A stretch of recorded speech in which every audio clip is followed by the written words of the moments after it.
નમસ્કાર, આપ જોઈ રહ્યા છો નેશન પ્લસ ન્યૂઝ. હું છું આપની સાથે હિરલ પંડ્યા. વડોદરા શહેરમાં સ્પેશિયલ મોનિટરિંગ સેલની ટીમને મોટી સફળતા સાંપડી છે.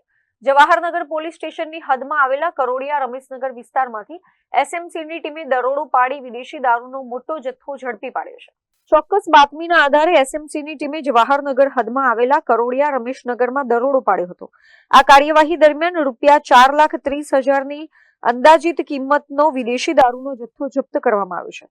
એસએમસીની ટીમે સ્થળ પરથી અલ્પેશ મેહુલિયા અને ખાલિદ કાસમ શેખ નામના 2 આરોપીઓની ધરપકડ કરી છે, જ્યારે અન્ય એક શંકાસ્પદને ડિટેઇન કરી પૂછપરછ શરૂ કરી છે.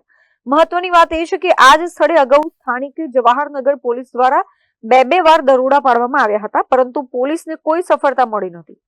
એસએમસીના આ સફળ દરોડાથી સ્થાનિક પોલીસની કામગીરી સામે પણ સવાલો ઉભા થાય છે. હાલમાં જવાહરનગર પોલીસ સ્ટેશન ખાતે ગુનો નોંધી દારૂના સપ્લાય નેટવર્ક અંગે વધુ તપાસ હાથ ધરાઈ છે. એસએમસીની આ કડક કાર્યવાહી બાદ હવે દારૂનું નેટવર્ક ચલાવતા બુટલેગરોમાં ભારે ફફડાટ વ્યાપી ગયો છે. Chirag Patel, nation plus news, Vadodara.